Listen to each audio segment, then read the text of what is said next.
미처 얘기를 못했다. 이렇게 이제 아까 답변을 하셨는데, 그 장관님한테는 왜 그렇게 보고가 늦었습니까? 장관님도 뭐 심적으로 보고 드리면 큰 충격을 받을 것 같아가지고 보고 안 한 겁니까?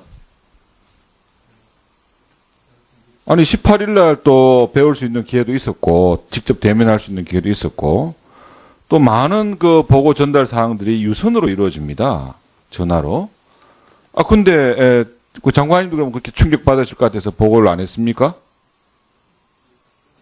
그 17일 날 제가 이제 보고를 받고 그렇게 판단을 내렸을 때, 그 장례식 이후에 이제 보고한 게 가족들한테 보고. 늦었어요? 그 내용들이 변명에 저는 불과하다 하는 생각을 지울 수가 없습니다. 장관님, 저 평상시에 우리 장관님한테는 많은 존경심도 가지고 있었고 제가 개인적으로 좋아하는 분입니다. 근데 제가 이번 사태 그리고 지난번 흥진호 사태를 보면서 이게 좀 문제가 있다. 장관님의 어떤 그 리더십이라든지 또 해수부의 전체 직원들을 관장하시는데 부처를 장악하시는 능력이나 업무 부분에서 상당히 저는 문제점이 있다는 생각을 듭니다. 특히나 장관님께서는 일반 뭐 공무원 출신이 아니고 삼선의 그 경력을 가지신 의원 출신이기도 한데 흥진호 사안도 22일 날 10월 달이죠. 10월 22일 날 보고를 받으셨었고 이번 건 또 20일 날 오후 7시에 오후 5시에 이미 보고를 받았습니다. 그럼 그 받고 난 다음에 하시는 여러 가지 조치들이 제가 생각했던 기대했던 상황하고는 상당히 좀 많이 차이가 있다고 생각하는데 정관님 어떻게 생각하십니까? 예, 제가 좀 더 주도 면밀하게 지시하고 그 이후 상황을 잘 챙기고 하는 그런 점에서 부족함이 있었다고 생각합니다. 그리고 오늘 사실 평상시에 우리 이 장관님께서는 잘못된 사항에 대해서는 솔직하게 뭐 사과한다 또 아니면 유감스럽다는 표현도 해주시고 저는 그런 자세에 대해서 상당히 저는 다른 부처의 장관들이나 사람들하고는 다르다 이렇게 제가 느끼는 과정을 보면서 상당히 좀 많이 좀 실망스러운 점도 있지 않아 있었습니다. 예를 들어서 해수부 내에 적폐 세력들을 청산을 강화하겠다. 또 현장 책임자의 아니한 자의적 판단이 이런 문제를 불러왔다. 또 과거 정부는 다반서로 국민을 속이고 사실을 은폐했다. 뭐 이런 등등의 발언도 하셨는데. 적폐 청산 문제는 제가 아까 잠깐 착각을 했습니다. 황주영 의원님 질의 과정에서 세월호 유가족들이 어떤 요구를 하더냐라는 질의에 대해서 그분들이 적폐 청산을 철저히 해라 해수부 안의 그런 요구를 하셨다는 말씀을 제가 전해드렸는데 제가 이야기한 걸로 제가 잠깐 착각을 하고 답변을 드렸습니다. 만약 장관님께서 지금 이 자리에 앉아 계셨으면은 그 장관님한테 출석하신 장관님한테 뭐라고 질책하시겠습니까? 지금 현장 책임자의 보고 누락이라든지 또 아니면 사실 은폐라든지 또 심지어는 본인의 적극적인 조치를 하라는 그 지시가 전혀 이행되고 있지 않는 사실이라든지 심지어는 22일 날 이루어졌던 1차 사과에서는 잘못된 내용 아니면 거짓된 내용으로 또 사과가 이루어지고 내용 자체가 언론 자체 취재에 대해서 공개될 때까지도 제대로 대응이 안 됐다면은 그런 장관을 향해서 의원 입장에서 뭐라고 질책하시겠습니까?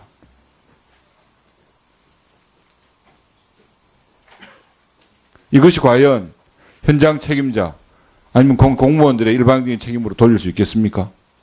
저한테도 부족한 점이 있습니다. 그 점 자성하고 있습니다. 세월호 사항은 다들 아시겠지만 장관님 지난 6월 달에 첫 취임하셔가지고 일성으로 그 다음날 바로 현장에 가보셨습니다. 맞죠? 예, 그렇습니다. 또 다른 지난 정부와는 다르게 내가 이걸 꼭 처리하겠다. 이런 의지도 표명을 하셨고 심지어는 우리 문재인 대통령께서도 이 문제, 세월호 문제만큼에 대해서는 정말 미습자 수행이 무엇보다도 중요하다고 이렇게 강조됐던 그런 사항이었다고 생각을 합니다.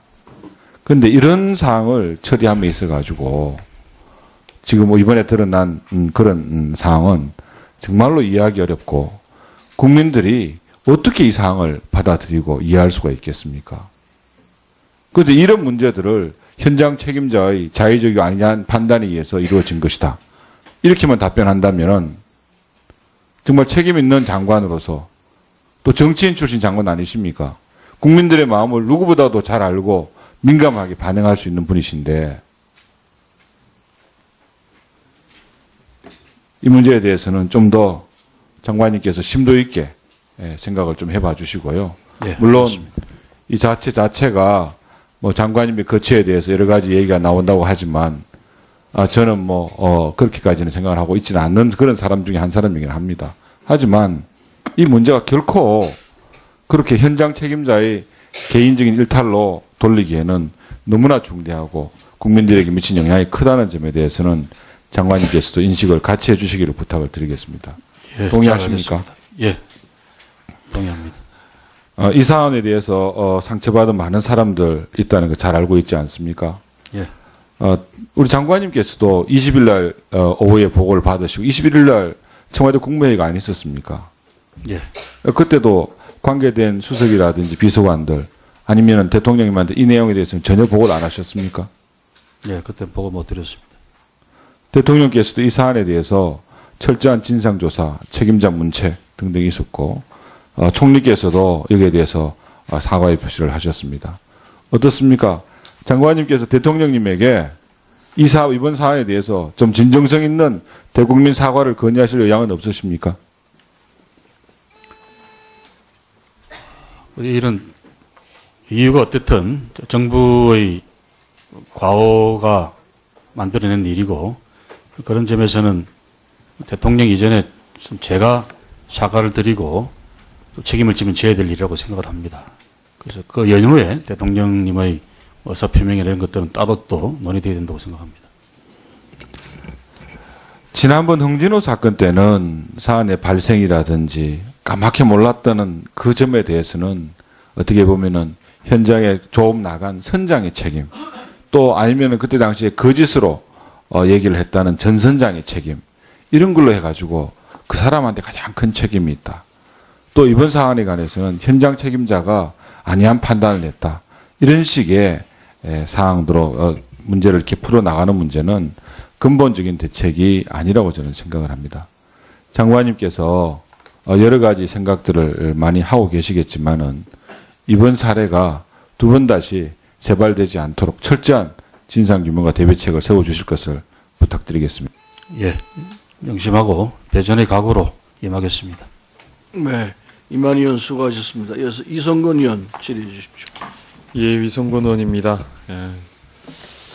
관련 사건을 접하고 사실 저는 정말 참담하고 어처구니가 없다는 생각이 들었습니다. 그 유가족의 얘기처럼 6월 한 점을 찾기 위해서 3년 7개월 동안 애타게 우리 미수습자 가족들이 마음을 이렇게 짓밟아도 되는가라는 생각을 갖게 되었습니다. 저는 이제 세월호를 우리가 대했던 태도, 사실 촛불이 만들어지고 그 촛불에서 새로운 정권이 만들어진 이유는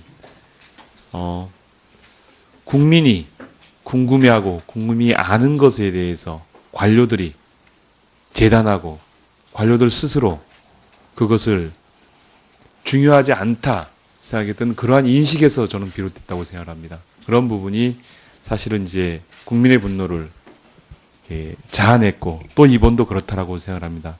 여전히 새 정부가 출발했음에도 불구하고 우리 관료들의 생각에는 여전히 자신들의 판단이 매우 중요하고 자신들이 알고 있는 것이 전부 있는 것으로 국민이 궁금해하고 국민이 관심 갖는 것에는 여전히 관심 갖고 있지 않는 그 모습에 저는 우리 국민들이 분개하고 있다고 생각을 합니다. 우리 부단장님, 김현태 부단장님께서 네.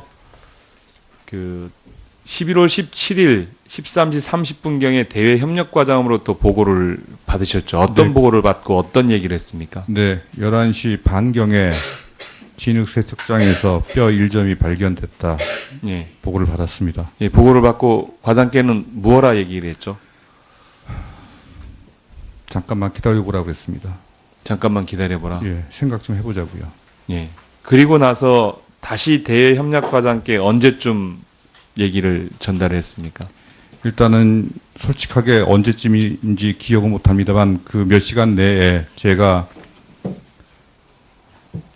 내가 장례가 끝난 후에 가족분들에게 알릴 터이니 그때까지는 다른 분들한테 말씀드리지 마시라고 한 걸로 기억됩니다.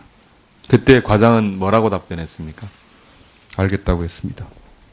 그렇게 판단한 근거는 장례식 전일날 저는 가족분들이 여기서 떠나시기 전에 마음이라도 조금 정리하실 수 있는 시간을 드리는 게 현장 관리자로서의 도리라고 생각했습니다. 그런데 전날 뼈가 나오다 보니 이것을 통상대로 알려드릴까 아니면 내가 책임을 지고 장례가 끝난 후에 찾아뵙고 자초지종을 설명하고 말씀을 드릴까 양당 간의 고민을 여러 번 하다가 마지막 날까지 그분들 힘들게 해서는 안 된다는 생각을 정리했습니다. 그래서 발견 사실을 말씀드리지 못했습니다. 안 했습니다. 그 판단을 제가 볼 때는 부단장님이 하셔야 될 목이 아니라 장관께서 하셔야 될 목입니다. 장관께 정확한 사실을 보고하고 일상적으로 진행되어지는 보도자료의 보고 형태를 넘어나는 행위를 하게 되어지면 그것에 대한 판단은 최고 책임자에게 여쭙고 맡겨야 되는 거죠. 제가 앞서 얘기한 것은 우리 관료들이 국민들은 그것에 대해서 궁금하고 의혹을 갖고 있는데 의심받고 있지 않습니까, 부단장님? 그죠? 네. 세월호 조사를 맡고 있는 해수부, 거기에 최첨단에 계신 부단장님, 단장님은 그 진실규명을 맡고 있는 사람으로 의심받고 있는 상황이잖아요. 그 상황에서 상황 판단을 부단장이나 단장이 할 것이 아니라 장관께 맡겨야 되는데 그걸 맡기지 않은 거예요. 저는 이 태도가 잘못됐다고 봅니다. 과거에 지속적으로 세월호 조사를 하는 과정에 특조위 조사 과정 안에서 해수부가 방해를 많이 했죠. 예산 문제, 문건 문제, 여러 가지 문제로. 저는 그게 몸에 배인 게 아닌가라는 생각이 들어요. 단장님께서 이렇게 보고를 받으시고 부단장님께 어떤 얘기를 했습니까? 고민 끝에 일리가 있는 측면이 있다고 생각하고 동의했습니다.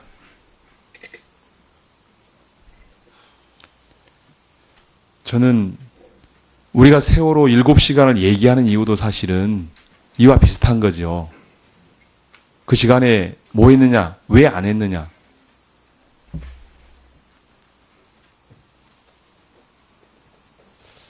앉으시고요. 장관님, 세월호 이번 사건과 관련해서 앞서 여러 의원님들도 말씀하셨지만 철저하게 진상규명해 주시고 예. 또 관련 대비책을 마련해야 될 것 같고요. 저는 우리 공무원들의 인식의 태도를 바꿔야 된다고 봅니다. 국민을 중심에 놓고 사과하고 국민을 중심에 놓고 일해야 된다고 봅니다. 그렇게 해주시겠습니까? 예, 꼭 그렇게 하겠습니다. 예. AI 관련해서 김영록 장관님께 제가 예. 좀 드릴 말씀이 있어서 좀 예. 드리겠습니다. 지난해 AI로 우리가 3,700억을 썼죠, 보상금으로.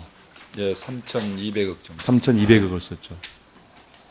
근데 제가 보고를 받아보면 바뀐 게 3,200억을 썼음에도 불구하고 바뀐 게 하나도 없더라.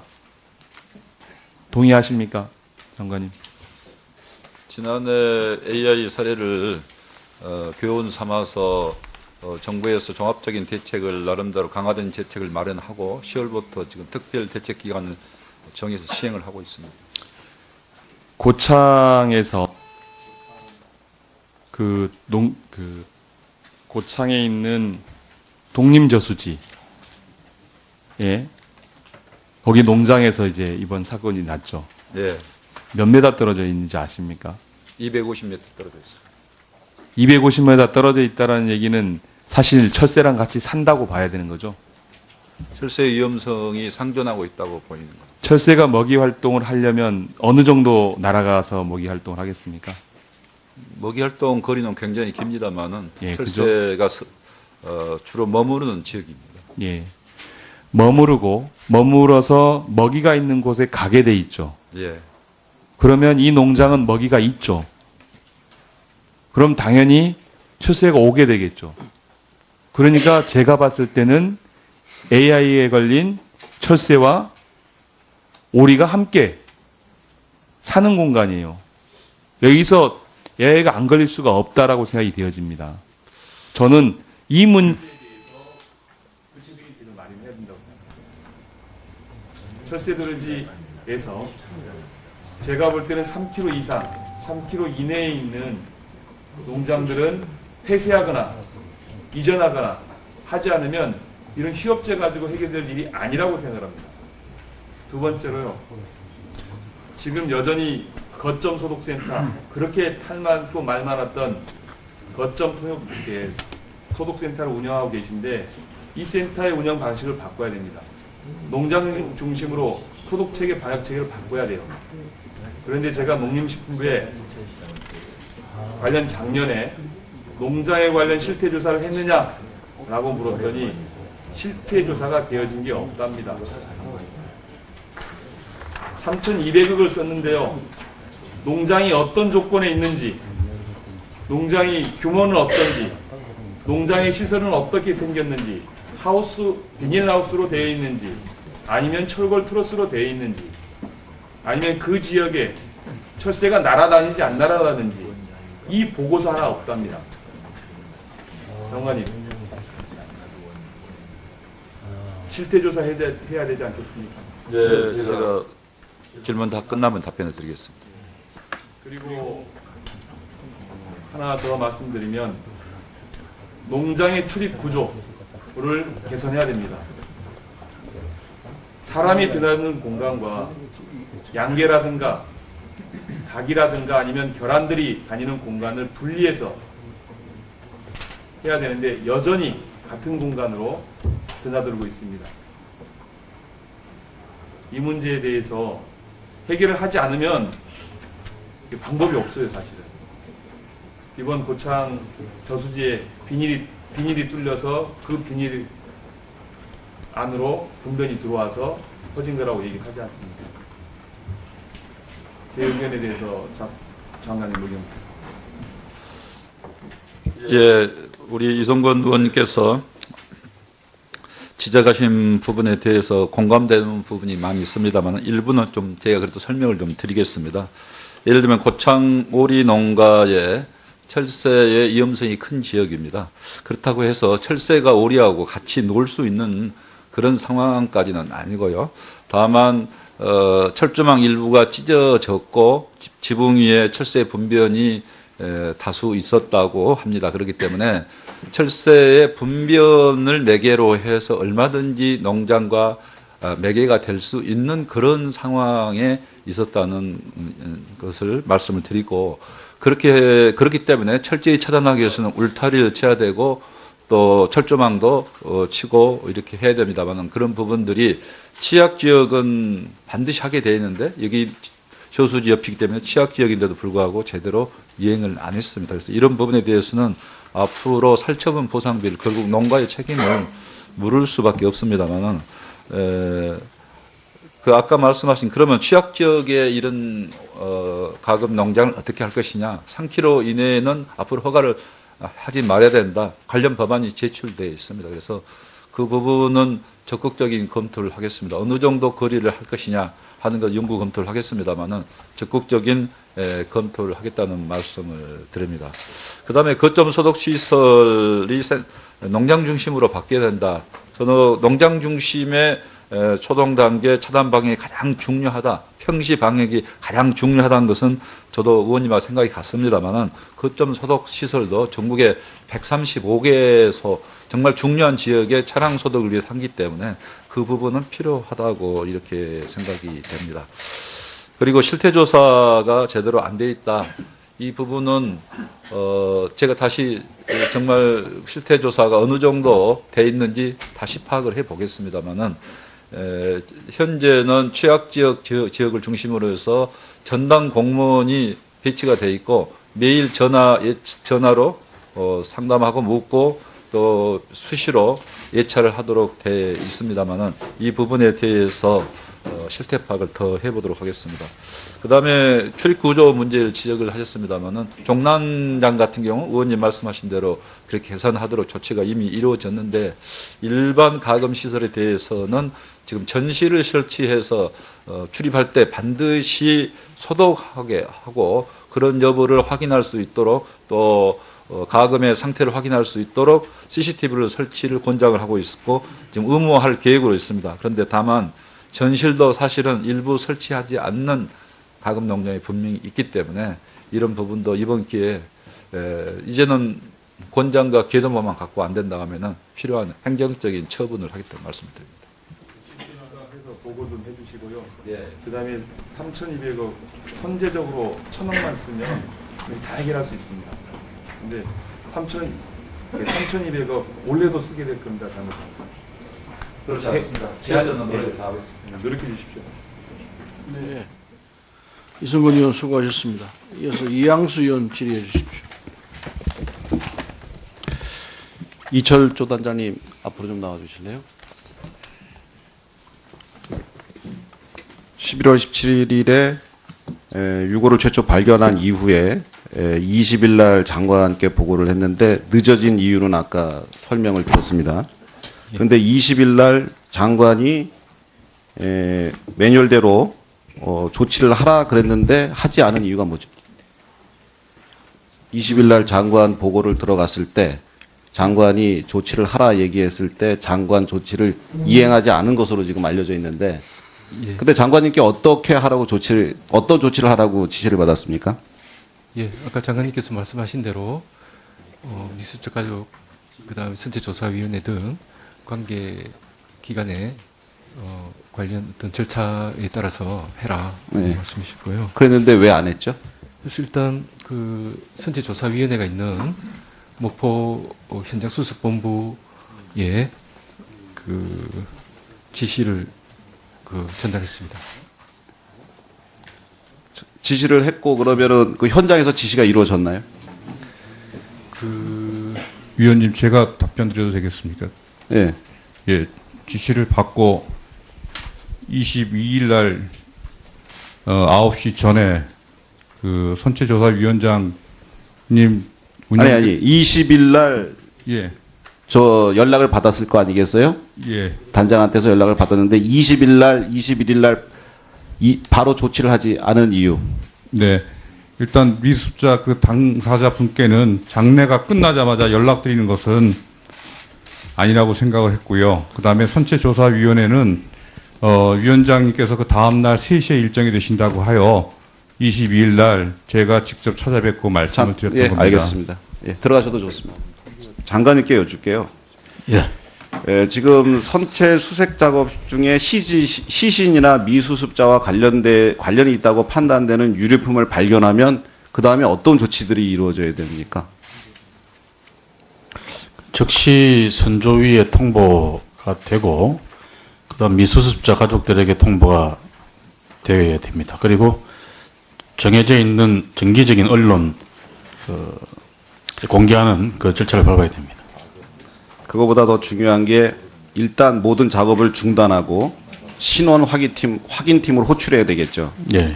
그래서 신원 확인팀인 해경하고 국과수가 발견 장소에 와서 현장을 보존하고 증거물을 수집하는 필요 조치를 하고, 그리고 해경이 상주 검사에게 보고를 하고 검사의 지휘를 받도록 이렇게 예, 그 신원 확인 절차 지침 그렇습니다. 매뉴얼이 잘 돼 있습니다. 예, 예. 그리고 이 상황은 유족에게 보고하고 언론에 공개하도록 되어 있습니다. 예.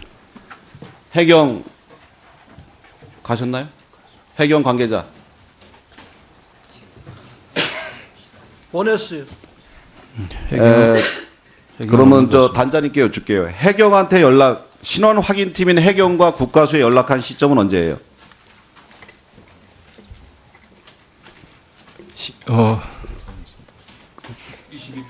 21일입니다. 21일 몇 시? 이거 봐요. 20일 날 장관께서 조치를 하라고 그랬으면은 바로 20일 날 예, 그 해경과 국가수 21일 화요일 3시경 부국본부장이 선체조사위원장을 방문하고 사항을 설명한 이후 수습팀장이 뼈 인계에 관해 신원 확인팀과 협의하였고 신원 확인팀에서 검사 및 국가수법위관 입회가 필요해서 다음 날 인계하기로 했습니다. 네, 잘하겠습니다. 네, 들어가셔도 좋아요. 예. 일단 일철조 단장하고 김현태 부단장께서 현장에서 좀 자의적인 판단을 통해서 판단을 잘못한 것 같아요. 그런데 그것을 20일에 장관께 보고 드렸을 때는 장관께서는 아까 분명히 그 매뉴얼을 잘 알고 계시더라고요. 장관께서도. 예. 예. 그 매뉴얼대로 조치를 하라고 지시를 했으면 그것이 그 다음에 조치가 뭐 언론이라든지 아니면은 뭐 분명히 어떤 신호들이 올 텐데 그런 것들이 전혀 이루어지지 않고 있었다. 장관께서 이 부분에 대해서 너무 안이하게 대처하신 거 아닌가. 예. 저는 제 지시가 이행되지 않고 지연되고 있을 거라고는 꿈에도 생각을 못해서 그걸 추가로 확인하고자 하는 그런 절차를 밟지 못했습니다. 제 불찰이라고 생각합니다. 이게 지금 상당히 그 중요한 사안이었고 이것을 해수부 입장에서 이 사안을 은폐할 필요성이 있으신가요? 없습니다. 늑장 보고 때문에 결국은 이 모든 일들이 벌어진 거 아니겠습니까? 그렇습니다. 그렇다고 생각합니다. 예, 정부의 신뢰는 국민들한테 추락을 한 것 같고요. 예. 제가 처음에 장관 인사청문회 하실 때도 관료들한테 포위되시면 안 된다라는 그런 말씀을 드렸는데 여러 가지 장관께 보고를 드립니다. 드리는데 다 보고 드리지 않는 경우가 많아요. 그래서 이런 일들이 지금 벌어진 거 아닌가 생각이 드는데 저는 흥진호 사건과 이번 사건에서 또 놀라운 사실이 하나 있는데 청와대에는 22일 날 보고가 됐더라고요. 예. 해수부의 청와대 파트너는 직위가 어디인가요? 보통 실무진한테 연락할 때는 행정관한테 연락을 할 겁니다. 얘기해 보세요. 예, 사회혁신 수석실 쪽에 연락을 하고 있습니다. 우리 해양수산 비서관 신설해야 된다고 얘기했었는데 국회에서 여러 분이 말씀하셨는데 이루어지지 않았고 그 다음에 지금 해양수산부에서 청와대 가 있는 직원이 몇 분이나 됩니까? 5명으로 알고 있습니다. 아는 사람 기조실장님 몇 분이에요? 5명으로 알고 있습니다. 5명이나 가 있는데 이렇게 청와대하고 해수부하고 서로 연락 체계가 안 돼 있어가지고 그럼 뭐 별 따로따로 노는 겁니까? 이런 일이 발생하면 바로바로 청와대에 보고가 돼야 되고 청와대는 정무적인 기능을 많이 하는 곳이니까 이런 사안이 딱 보고가 되면 이건 빨리 국민한테 알려야 된다 이런 판단이 쓸 거 아니겠어요?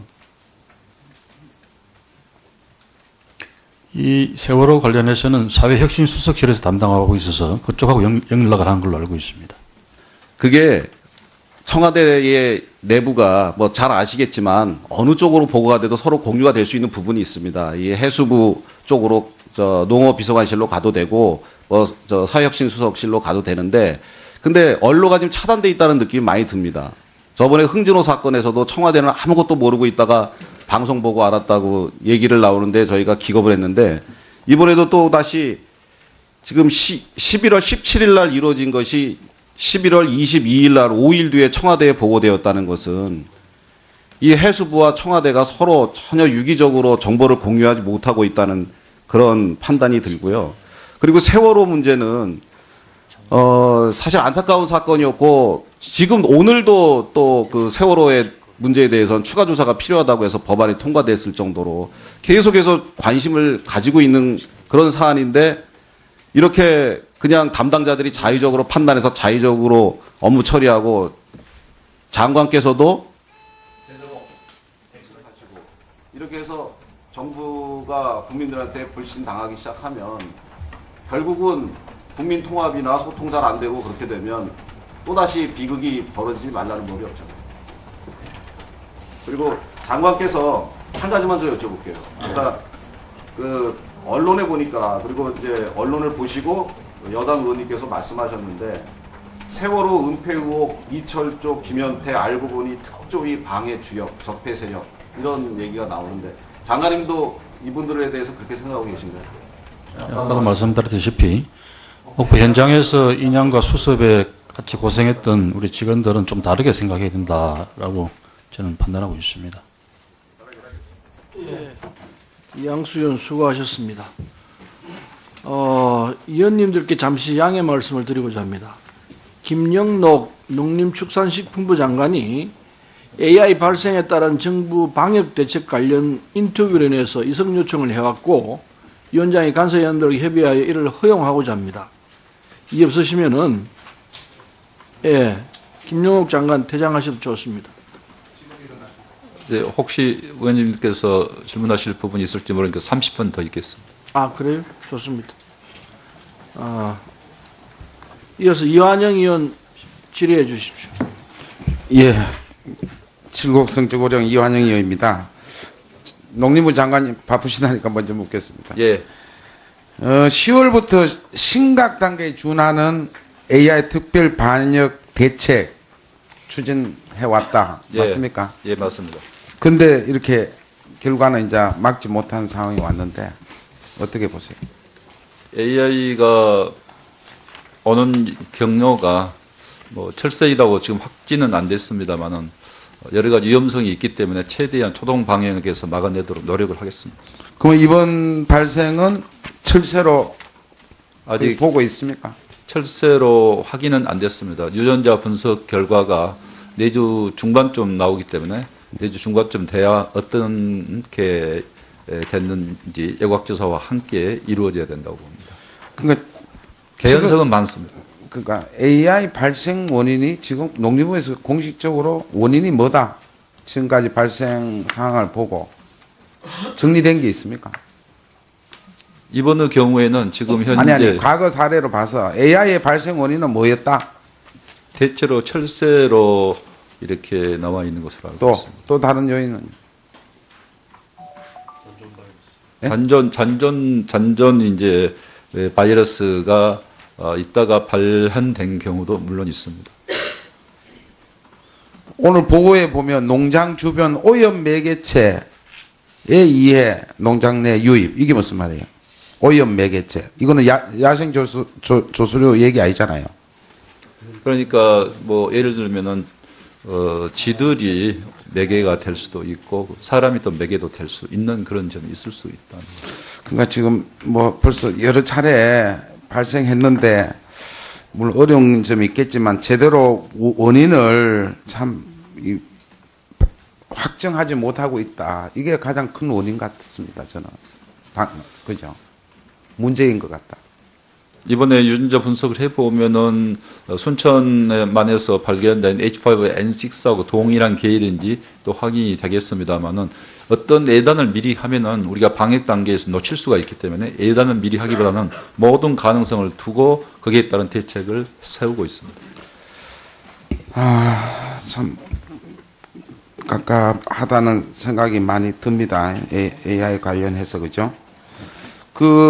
기억나십니까? 제가 전에 이 야생 조수료로 인한 원인으로 보는데 오히려 지금 우리 환경단체에서 먹잇감을 줌으로 해서 우리가 철새들이 더 오래 남아있기도 하고 이렇게 그래서 그런 걸 좀 안 해야 된다라고 학자 주장이 있다. 기억나십니까? 예, 기억납니다. 네, 나시죠. 그 점에 대해서 한 번도 고민을 안 해보셨어요?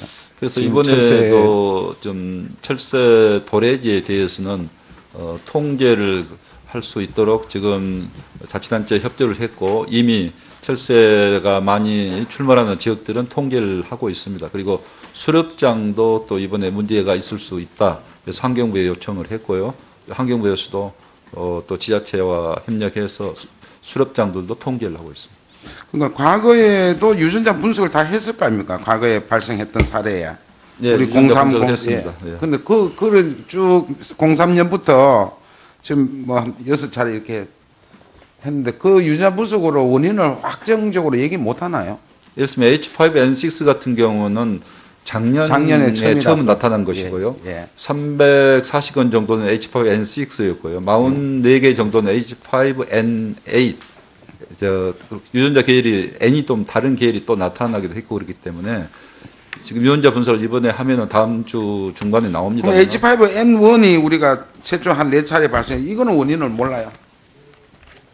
H5N1에 대해서는. 뭐 바이러스가 144종이 되고요. 철새에 의한 바이러스도 종류가 워낙 많기 때문에 지금 꼭 어떤 종류의 바이러스가 유행할 것이라는 게 예단하기는 대단히 어렵습니다. 그런데 현재는 H5N6가 작년부터 지금 올 가능성이 많다 이렇게 보고 있는 겁니다. 그리고 실제 순천만에서 검출이 됐고요. 일본에서도 4군데 철새에서 H5N6가 나왔습니다. 그럼 외국, 일본이나 중국 같은 데서도 아직 우리나라처럼 이렇게 정부에서 정확한 원인을 모르나요?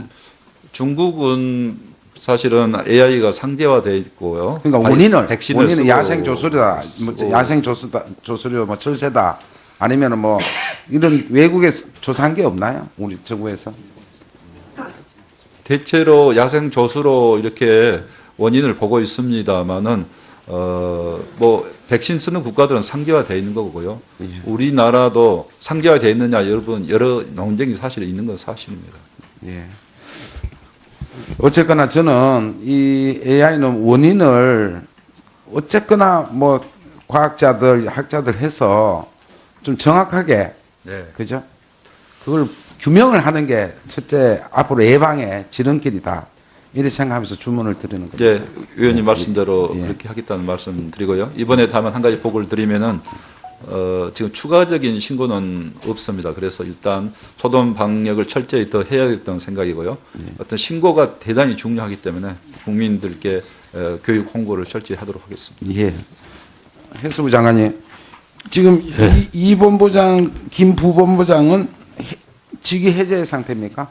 보직 해임. 그러니까 보직 해임. 본부 대기 그러면 상태입니다. 추가로 임명했습니까? 지금 우선 직무 대행을 임명을 했습니다. 본부장, 부본부장 다요. 아닙니다. 저 본부장만 세월호 인양 추진 대책 단장을 직무 대행을 임명을 했습니다. 그 선체조사위원회 특별법 38조하고 45조 보면 이런 은폐하는 경우에는 사법 처리된다는 규정 보셨어요? 예, 그렇게 들었습니다. 들었습니까? 예, 그렇게 보고를 받았습니다. 예. 누구든지 위계로서 선체 조사의 직무 수행을 방해해서는 안 되고 이를 어길 경우에 5년의 징역 5천만 원의 벌금에 처한다 이렇게 되어 있습니다. 예. 이 적용에 해당이 되는 겁니까? 이번 사건은? 그건 좀 더 이제 조사를 해봐야 될 문제고, 특히 그 법 적용 문제는 수사당국에서 그건 뭐 판단하고 결정할 문제라고 생각합니다. 그 장관님이 이제 보고 받고 직접 청와대에 보고할 생각은 안 했습니까? 대통령께? 예, 그 생각까지는 못했습니다. 그러다 보니 그 이틀 뒤에 우리 뭐 밑에서 이제 사회 혁신 수석실로 이틀이나 지연되게 장관님 보고하고도 이틀 지연되게 청와대에 알렸다 이거 아니에요? 예. 그 점에 대해서는 정말 좀 장관님으로서 직책 수행에도 좀 문제를 지적받을 수 있는 거겠죠. 예, 저는 제 지시가 뭐 당연히 철저히 이행될 거라고 생각을 하고 그 이상 추가적인 조치를 못했습니다. 그럼 죄송스럽게 생각합니다. 그러니까 장관님도 이렇게 사전에 본부장, 부본부장 판단이 심각성을 깨닫지 못했다고 이해를 해야 되겠죠. 만약에 지금처럼 이렇게 질타를 받는 직접 대통령께 보고라도 했을까요? 어떻게 생각하세요?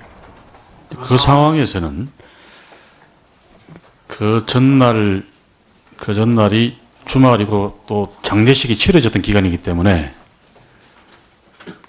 우리 실무진들이 판단 착오를 하고 실수를 했지만 어느 정도 정상 참작의 여전히 있을 수 있다.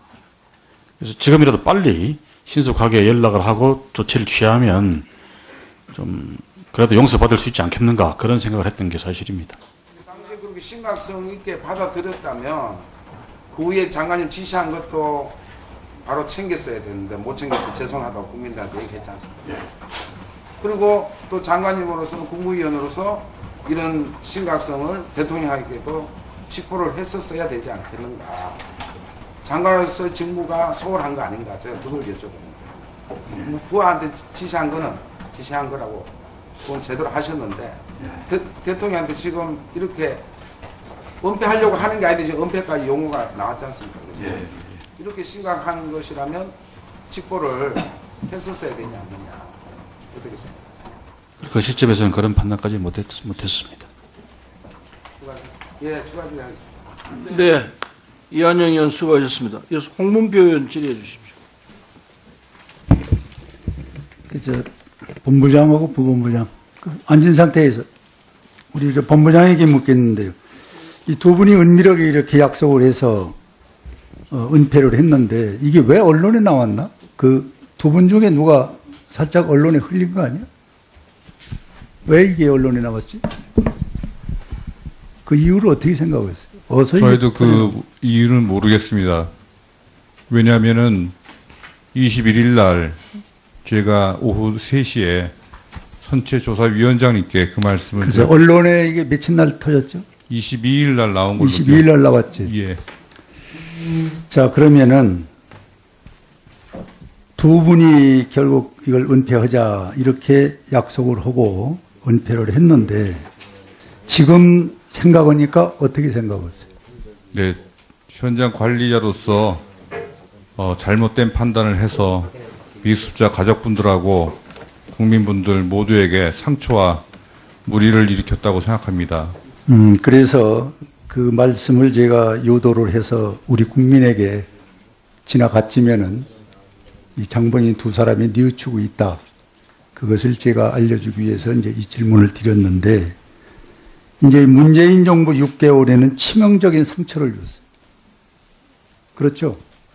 네. 흥진호만 하더라도 북한에 일주일 가서 무슨 짓을 했는지를 지금 우리 국민은 궁금하고 있어요. 또 교환해서 지금껏 무슨 조사를 어떻게 받았는지 우리 국민은 또 더 궁금하고 있어요. 이러다 보니 우리 해상의 LL선이 있는 것이냐 없는 것이냐. 맘만 먹으면 북한에 넘어갈 수도 있고 맘만 먹으면 남한에 북한에서 내릴 수도 있고, 이게 과연 대한민국 국방이 있는 것이냐는 한탄의 소리가 나오는데, 요번에 이 사건으로 인해서 더 거기에 가중되는 불신을 얻고 있는 것이 현 정부 6개월이 공직기강이 붕괴되는 모습을 지금 우리 국민은 보고 있다고 봅니다.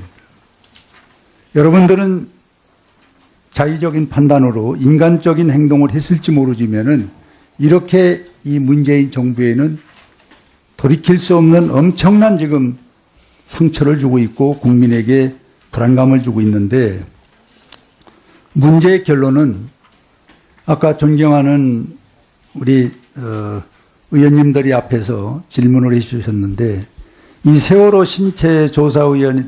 선체조사위원회 특별법 45조 38조를 인용한다면은 5년 이하의 징역과 5천만 원 이하의 벌금을 처한다는 부분을 두 분이 감수하겠습니까?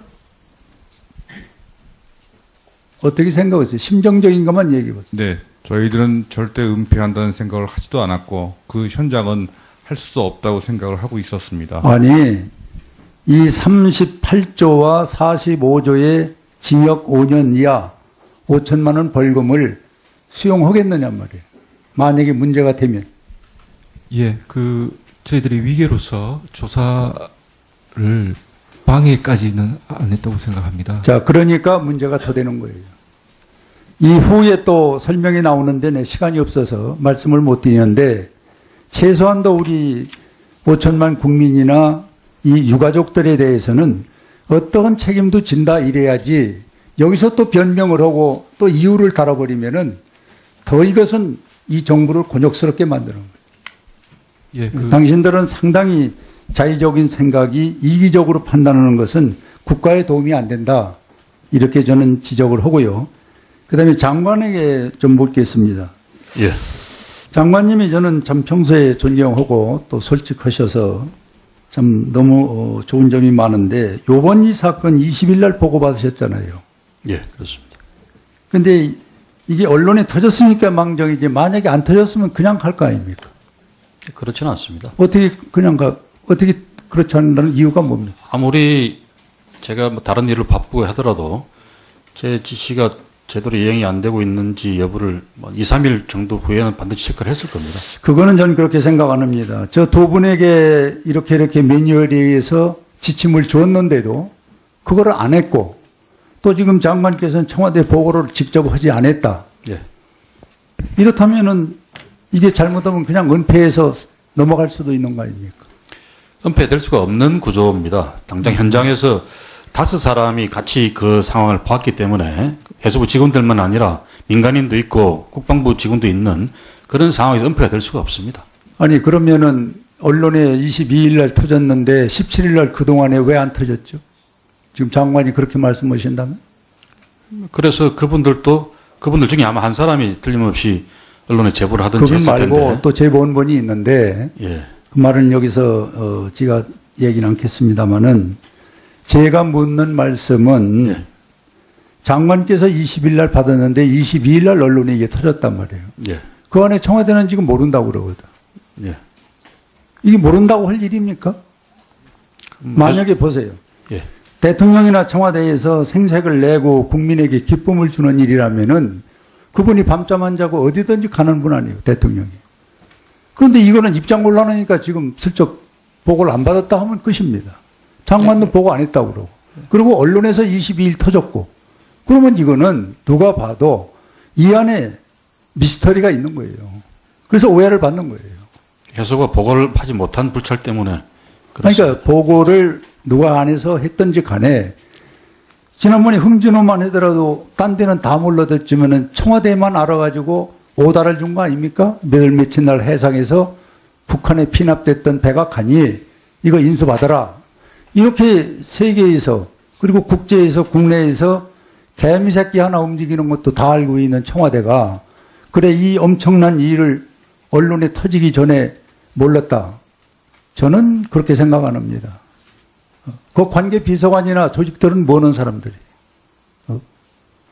그래서 이 문제는 저는 이 45조와 38조가 상당히 많은 부분에까지 해당될 수밖에 없다라는 예견을 하고 있고 또 저 두 부본부장과 본부장처럼 그렇게 지금 변명을 해서 이 문제가 끝날 문제는 아닙니다. 몇 개라도 참여를 하고 국민과 유가족에게 진솔한 얘기를 해서 조금이라도 상처를 덜 주는 방법으로 얘기를 하셔야지 지금도 나는 잘못이었고 자의적 판단이 그런 건 아니라고 변명하는 것은 크게 잘못된 것이다. 이렇게 지적을 합니다. 이사입니다. 네. 원문표 의원 수고하셨습니다. 이어서 의원님, 우리 직원들도 잘못했다는 점은 철저히 반성을 하고 있습니다. 그 점은 좀 이해해 주시면 첫째 감사하겠습니다. 마지막으로 안상수 의원 질의해 주십시오. 이제 오늘 시점에서 세월호 사고에 대해서 한번 반출해 보겠습니다. 세월호 사고 후에 4.16 세월호 참사 진상규명 및 안전사회 건설 등을 위한 특별법을 제정하여 특별조사위원회를 구성하여 진상을 그런데 전날 뼈가 나오다 보니 이것을 통상대로 알려드릴까 아니면 내가 책임을 지고 장례가 끝난 후에 찾아뵙고 자초지종을 설명하고 말씀을 드릴까 양당 간의 고민을 여러 번 하다가 마지막 날까지 그분들 힘들게 해서는 안 된다는 생각을 정리했습니다. 그래서 발견 사실을 말씀드리지 못했습니다. 안 했습니다. 그 판단을 제가 볼 때는 부단장님이 하셔야 될 목이 아니라 장관께서 하셔야 될 목입니다. 장관께 정확한 사실을 보고하고 일상적으로 진행되어지는 보도자료의 보고 형태를 넘어나는 행위를 하게 되어지면 그것에 대한 판단은 최고 책임자에게 여쭙고 맡겨야 되는 거죠. 제가 앞서 얘기한 것은 우리 관료들이 국민들은 그것에 대해서 궁금하고 의혹을 갖고 있는데 의심받고 있지 않습니까, 부단장님? 그죠? 네. 세월호 조사를 맡고 있는 해수부, 거기에 최첨단에 계신 부단장님, 단장님은 그 진실규명을 맡고 있는 사람으로 의심받고 있는 상황이잖아요. 그 상황에서 상황 판단을 부단장이나 단장이 할 것이 아니라 장관께 맡겨야 되는데 그걸 맡기지 않은 거예요. 저는 이 태도가 잘못됐다고 봅니다. 과거에 지속적으로 세월호 조사를 하는 과정에 특조위 조사 과정 안에서 해수부가 방해를 많이 했죠. 예산 문제, 문건 문제, 여러 가지 문제로. 저는 그게 몸에 배인 게 아닌가라는 생각이 들어요. 단장님께서 이렇게 보고를 받으시고 부단장님께 어떤 얘기를 했습니까? 예, 고민 끝에 일리가 있는 측면이 있다고 생각하고 동의했습니다.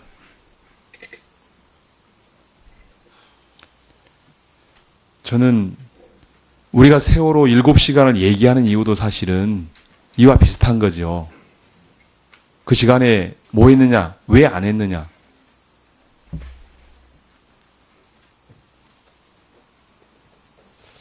앉으시고요. 장관님, 세월호 이번 사건과 관련해서 앞서 여러 의원님들도 말씀하셨지만 철저하게 진상규명해 주시고 예. 또 관련 대비책을 마련해야 될 것 같고요. 저는 우리 공무원들의 인식의 태도를 바꿔야 된다고 봅니다. 국민을 중심에 놓고 사과하고 국민을 중심에 놓고 일해야 된다고 봅니다. 그렇게 해주시겠습니까? 예, 꼭 그렇게 하겠습니다. 예. AI 관련해서 김영록 장관님께 제가 좀 드릴 말씀이 있어서 좀 드리겠습니다. 지난해 AI로 우리가 3,700억을 썼죠, 보상금으로. 예, 3,200억 정도. 3,200억을 썼죠. 근데 제가 보고를 받아보면 바뀐 게 3,200억을 썼음에도 불구하고 바뀐 게 하나도 없더라. 동의하십니까, 장관님? 지난해 AI 사례를 교훈 삼아서 정부에서 종합적인 대책을 나름대로 강화된 대책을 마련하고 10월부터 지금 특별 대책 기간을 정해서 시행을 하고 있습니다. 고창에서 고창에 있는 독림저수지, 예, 거기 농장에서 이제 이번 사건이 났죠. 네, 몇 메다 떨어져 있는지 아십니까? 250m 떨어져 있습니다. 250m 떨어져 있다는 얘기는 사실 철새랑 같이 산다고 봐야 되는 거죠. 철새 위험성이 상존하고 있다고 보이는 거죠. 철새가 먹이 활동을 하려면 어느 정도 날아가서 먹이 활동을 하겠습니까? 먹이 활동 거리는 굉장히 깁니다만은 예, 철새가 주로 머무르는 지역입니다. 예. 머물어서 먹이가 있는 곳에 가게 돼 있죠. 예. 그러면 이 농장은 먹이가 있죠. 그럼 당연히 철새가 오게 되겠죠. 그러니까 제가 봤을 때는 AI에 걸린 철새와 오리가 함께 사는 공간이에요. 여기서 AI가 안 걸릴 수가 없다라고 생각이 되어집니다. 저는 이 문제에 대해서 구체적인 대책을 마련해야 된다고 생각합니다. 철새들지에서 제가 볼 때는 3km 이상, 3km 이내에 있는 농장들은 폐쇄하거나 이전하거나 하지 않으면 이런 휴업제 가지고 해결될 일이 아니라고 생각합니다. 두 번째로요. 지금 여전히 거점 소독센터, 그렇게 탈 많고 말 많았던 거점 통역 소독센터를 운영하고 계신데 이 센터의 운영 방식을 바꿔야 됩니다. 농장 중심으로 소독체계, 방역체계를 바꿔야 돼요. 그런데 제가 농림식품부에 관련 작년에 농장에 관련 실태조사를 했느냐라고 물었더니 실태조사가 되어진 게 없답니다. 3,200억을 썼는데요. 농장이 어떤 조건에 있는지, 농장이 규모는 어떤지, 농장의 시설은 어떻게 생겼는지, 비닐하우스로 되어 있는지, 아니면 철골 트러스로 되어 있는지, 아니면 그 지역에 철새가 날아다니지 안 날아다니는지 이 보고서 하나 없답니다. 장관님, 실태조사 해야 되지 않겠습니까? 네, 제가 질문 다 끝나면 답변을 드리겠습니다. 그리고 하나 더 말씀드리면 농장의 출입 구조를 개선해야 됩니다. 사람이 들어가는 공간과 양계라든가 닭이라든가 아니면 계란들이 다니는 공간을 분리해서 해야 되는데 여전히 같은 공간으로 드나들고 있습니다. 이 문제에 대해서 해결을 하지 않으면 방법이 없어요, 사실은. 이번 고창 저수지에 비닐이 뚫려서 그 비닐 안으로 미처 얘기를 못했다 이렇게 이제 아까 답변을 하셨는데 그 장관님한테는 왜 그렇게 보고가 늦었습니까? 장관님도 뭐 심적으로 보고 드리면 큰 충격을 받을 것 같아가지고 보고 안 한 겁니까? 아니 18일 날 또 배울 수 있는 기회도 있었고 직접 대면할 수 있는 기회도 있었고 또 많은 그 보고 전달 사항들이 유선으로 이루어집니다. 전화로. 아 근데 그 장관님도 그럼 그렇게 충격 받으실 것 같아서 보고를 안 했습니까?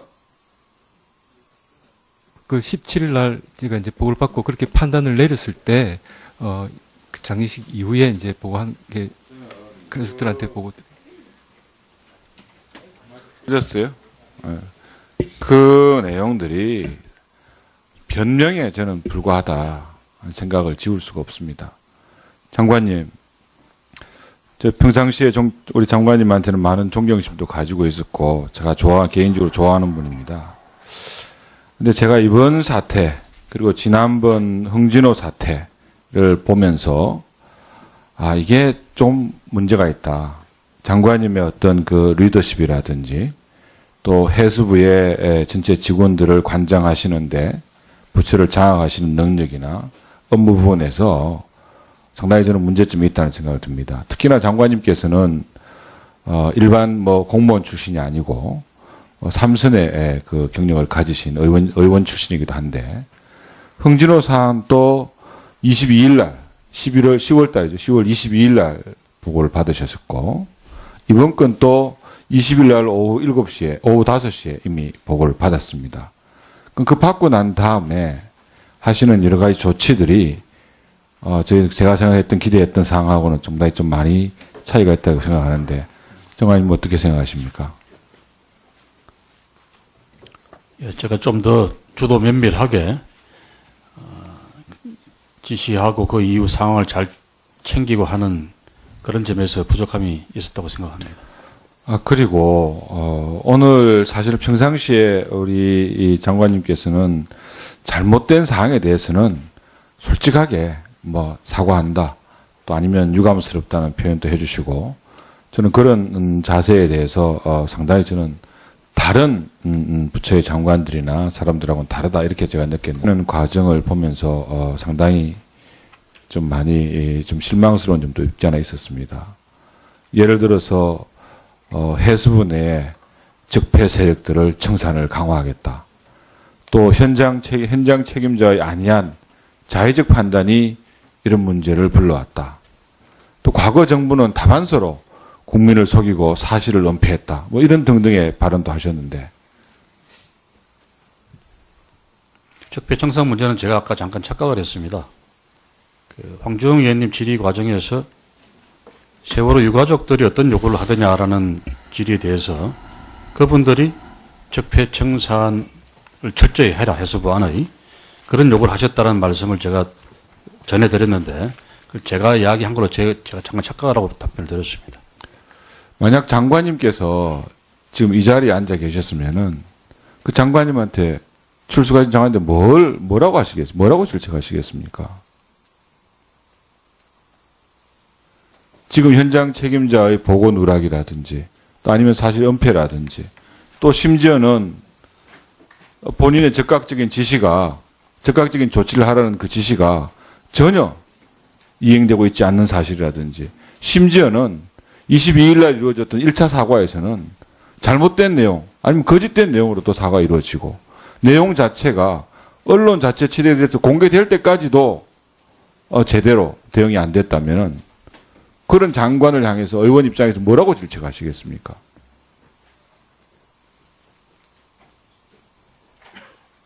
이것이 과연 현장 책임자 아니면 공무원들의 일방적인 책임으로 돌릴 수 있겠습니까? 저한테도 부족한 점이 있습니다. 그 점 자성하고 있습니다. 세월호 사항은 다들 아시겠지만 장관님 지난 6월 달에 첫 취임하셔가지고 일성으로 그 다음날 바로 현장에 가보셨습니다. 맞죠? 예, 그렇습니다. 또 다른 지난 정부와는 다르게 내가 이걸 꼭 처리하겠다 이런 의지도 표명을 하셨고 심지어는 우리 문재인 대통령께서도 이 문제 세월호 문제만큼에 대해서는 정말 미습자 수행이 무엇보다도 중요하다고 이렇게 강조됐던 그런 사항이었다고 생각을 합니다. 그런데 이런 사항을 처리함에 있어가지고 지금 이번에 드러난 그런 사항은 정말로 이해하기 어렵고 국민들이 어떻게 이 사항을 받아들이고 이해할 수가 있겠습니까? 그런데 이런 문제들을 현장 책임자의 자의적이고 아니한 판단에 의해서 이루어진 것이다. 이렇게만 답변한다면 정말 책임 있는 장관으로서 또 정치인 출신 장관 아니십니까? 국민들의 마음을 누구보다도 잘 알고 민감하게 반응할 수 있는 분이신데 이 문제에 대해서는 좀 더 장관님께서 심도 있게 생각을 좀 해봐 주시고요. 네, 물론 그렇습니다. 이 자체가 뭐 장관님의 거취에 대해서 여러 가지 얘기가 나온다고 하지만 저는 그렇게까지는 생각을 하고 있지는 않는 그런 사람 중에 한 사람이긴 합니다. 하지만 이 문제가 결코 그렇게 현장 책임자의 개인적인 일탈로 돌리기에는 너무나 중대하고 국민들에게 미친 영향이 크다는 점에 대해서는 장관님께서도 인식을 같이 해주시기를 부탁을 드리겠습니다. 예, 동의하십니까? 예, 동의합니다. 이 사안에 대해서 상처받은 많은 사람들 있다는 거 잘 알고 있지 않습니까? 예. 우리 장관님께서도 20일 날 오후에 보고를 받으시고 21일 날 청와대 국무회의가 안 있었습니까? 예. 그때도 관계된 수석이라든지 비서관들 아니면 대통령님한테 이 내용에 대해서는 전혀 보고를 안 하셨습니까? 예, 그때 보고 못 드렸습니다.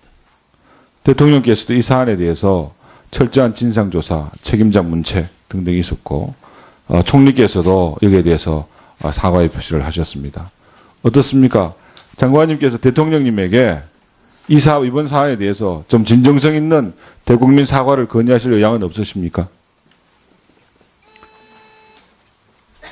이런 이유가 어쨌든 정부의 과오가 만들어낸 일이고 그런 점에서는 대통령 이전에 제가 사과를 드리고 또 책임을 지면 져야 될 일이라고 생각을 합니다. 그래서 그 연후에 대통령님의 의사표명이라는 것들은 따로 또 논의되어야 된다고 생각합니다. 지난번 흥진호 사건 때는 사안의 발생이라든지 까맣게 몰랐다는 그 점에 대해서는 어떻게 보면은 현장에 조금 나간 선장의 책임, 또 아니면은 그때 당시에 거짓으로 얘기를 했다는 전 선장의 책임, 이런 걸로 해가지고 그 사람한테 가장 큰 책임이 있다. 또 이번 사안에 관해서는 현장 책임자가 아니한 판단을 냈다. 이런 식의 사항으로 문제를 이렇게 풀어나가는 문제는 근본적인 대책이 아니라고 저는 생각을 합니다. 장관님께서 여러 가지 생각들을 많이 하고 계시겠지만은 이번 사례가 두 번 다시 재발되지 않도록 철저한 진상규명과 대비책을 세워주실 것을 부탁드리겠습니다. 예, 명심하고 배전의 각오로 임하겠습니다. 네, 이만 의원 수고하셨습니다. 이어서 이성근 의원 질의해 주십시오. 예, 위성근 의원입니다. 예.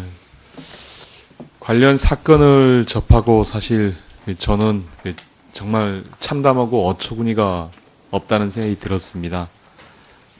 그 유가족의 얘기처럼 유골 한 점을 찾기 위해서 3년 7개월 동안 애타게 우리 미수습자 가족들이 마음을 이렇게 짓밟아도 되는가라는 생각을 갖게 되었습니다.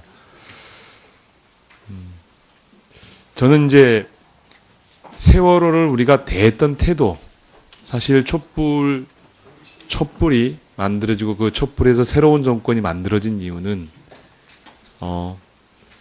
국민이 궁금해하고 국민이 아는 것에 대해서 관료들이 재단하고 관료들 스스로 그것을 중요하지 않다 생각했던 그러한 인식에서 저는 비롯됐다고 생각합니다. 그런 부분이 사실은 이제 국민의 분노를 자아냈고 또 이번도 그렇다라고 생각합니다.